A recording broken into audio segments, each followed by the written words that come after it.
Red Zone TV kwoli webale kubanga okyagoberera yonna gy'osinzira okubanga gy'otulabira kyokola kya mutawana nnyo nzize n'amawulire nga bwe nakugambye ku kyaki ey'omukulu amanyiddwa nga Pastor Bujingo ngiyite kyaki ku ttaka Kananirandi omukulu Pastor Bujingo gy'asumbira endiga ze gy'asololeza ekimu eky'ekkumi kigambibwa amawulire gano gaafulumye kiro era gaafulumiziddwa mwana muwala oyo gw'olaba mu kafaananyi awo nga kigambibwa okusinzira ku ye nti waliwo omukyala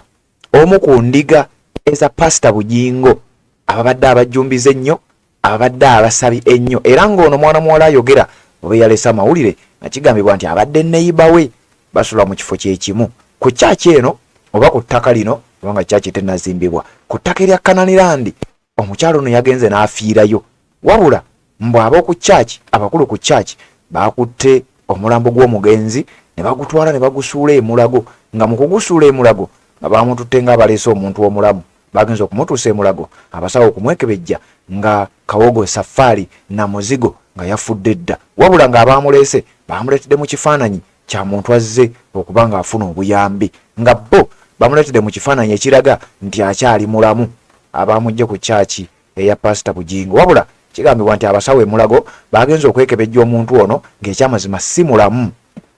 kati mwana muwala ono yavuddeyo n'alipootinga era n'ategeeza nti tewali yadde omukulu n'omu ku kyaki eyazzeemu kulinnyayo tewali yadde mukulu n'omu ku kyaki eyagenzeeko omuntu ono wabadde asula oba ewakumiddwa olumbe okulaba nga oba oliawo bakubagiza oba oliawo nga babaako engeri gye bakomfortinga abantu abafiiriddwa omuntu waabwe kigambibwa nti omukyalo ono abadde ajjumbira nnyo kyaki abadde ajjumbira nnyo activities eza kyaki eno eya Pastor Bujingo ku Kananirandi wabula nti we yafiiridde mu katebe yabadde mu katebe ku kyaki batudde bawuliriza enjiri ey'okuvumirira His Excellency Robert Kyagulanyi Ssentamu n'ebigambo ebirala kubanga eyo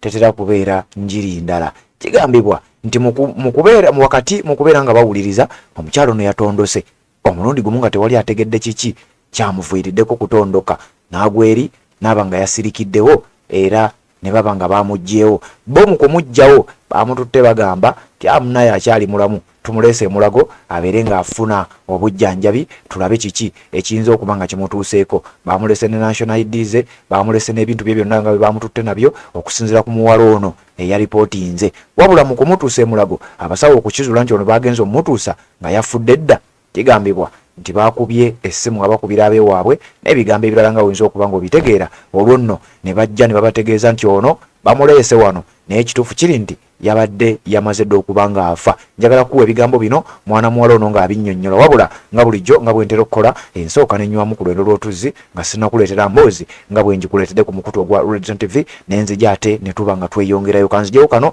nzije tubeere nga tweyongerayo n'ensonga eno. Assalamu alaikum wa rahmatullahi wa barakatuh. Amanya n'eddoboozi Haji Abdu omusomi w'eddwa nkola ku nsonga ez'enjawulo emirimu nga gikutataganyeko ebyenfuna byo nga bidobonkanye ne oba oli bweru wa ggwanga emirimu gya kucankalanako jangu kusomere ku ddwa okubeda nedda eddwa zaabaawo eddwa zisomibwa omuntu n'oterezebwa mu mbeera yonna ebadde ekwesibyeko akanyaga nina ekyoto kyensobola okukumira wadde oli bweru wa ggwanga nga toli kumpi wano n'ofuna omukisa ogwo nawe n'osomerwako ku ddwa nga nkuteddeko n'akabaani Allah ajja kukusaasira ajja kwanukula kuba ku namba yange y'essimu 0752 44 71 56 ne ku WhatsApp kwendi mpereza obubaka sobole okukuyamba. Assalamu alaikum wa rahmatullahi wa barakatuh. Kyalo ono abadde asabira wa Pastor Bujingo e Kananirandi. So yesterday Mchala Irene oyo abadde gyasabire wa Pastor Bujingo. Yesterday babadde ne overnight. Wabadde ne overnight omukyalo ono n'agenda osaba bwe yagenza osaba yafiiridde mu katebe oba yafiiridde mu katebe oba mu process nga bamutwala tetumanyi naye bo bagamba babeddwadde bagamba bamuleese akoze eki afudde. So kati abantu ba church oba ba church oba baani abajja omukyala nga afudde ku church ne bamukwata ne bamukasuka e Mulago oba mukasuka e Mulago abe Mulago ne bakebera mu nsawo ye mwabadde bamututte na buli kimu ekintu kye bonna babadde bakiwereddeyo bamututte mu ddwaliro n'ebintu bye byonna ne batwakwata buvunaanyizibwa kubira famire ne bakwata oyo oba kuba abeddwaliro bagamba yabadde afudde, so bo ne bakwata enamba mu ssimu y'omulwadde y'omufu omukyala Irene yafudde, ne bakuba essimu muganda we. Kati muganda we ono babadde bonna basabira wa Pastor Bujingo, kati bali babiri mukadde ne muganda we. Muganda we oyo olumuze bwenkomawe waka oba ku weekend bwesiva mu nyumba, muganda we atera okundeetera emmere wansi ewaka. So muganda we nga bamukubira omuntu bwati ne bwati omumanyi, yabadde ne national ID mu nsawo ye, omuntu bwati ne bwati omumanyi n'amugamba ye, n'amugamba yafudde. Kati famire neyeesula negenda wa negenda e Mulago, bamutuuseeko bambi nga yafudde era mukadde Shaloni omufu atuuse, bali tebanamutuusa kati bwe tugenzeeyo eri kati tusaba Pastor Bujingo jangu ogumye maama w'omufu. Ebigambo ebiri mu kwogerebwa mu lumbe bingi, pozi mwagala nteekeko live mu byewulirireko kuba nzirayo nga mmaze okulya. Ebigambo ebiri mu kwogerebwa ku mufu bingi. Omukyala Irene abeera eno sayidi y'endejje afiiridde mu katebe Kanani yesterday, ne bamukwata ne bamukasuka e Mulago ne bamulekayo, tetumanyi bakikoze bamusumba tamanyi. So kati maama w'omugenzi ayina ebintu byayogera bingi, sigenda byogera namukasa.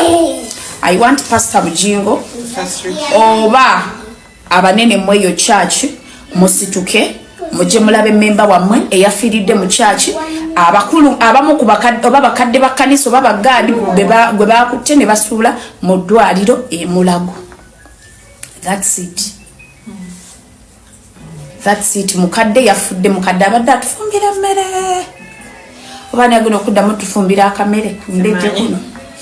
ng'okwata tifini n'otwalayo mugamba mukadde leero njagala kino n'osanga emmere y'olweggulu wootakoze ekyemisana n'okirya n'ekyeggulo n'ekyenkya yibannaaki. Mukadde afiiridde mu ntiisa atalwadde musujja wadde omuto. Assalamu alaikum wa rahmatullahi wa barakatuh. Amanya n'eddoboozi Haji Abudu omusomi w'eddwa. Nkola ku nsonga ez'enjawulo, emirimu nga gikutataganyeko, ebyenfuna byo nga bidobonkanye, ne oba oli bweru wa ggwanga emirimu gya kucankalanako. Jangu kusomere ku ddwa okubeda nedda edduwa zaabaawo, edduwa zisomibwa omuntu n'oterezebwa mu mbeera yonna ebadde ekwesibyeko akanyaga. Nina ekyoto kye nsobola okukumira wadde oli bweru wa ggwanga nga toli kumpi wano n'ofuna omukisa ogwo nawe n'osomerwako ku ddwa nga nkuteddeko n'akabaani. Allah ajja kukusaasira, ajja kwanukula. Kuba ku nnamba yange y'essimu 0752 44 71 56 ne ku WhatsApp kwendi mpereza obubaka sobole okukuyamba. Assalamu alaikum wa rahmatullahi wa barakatuh.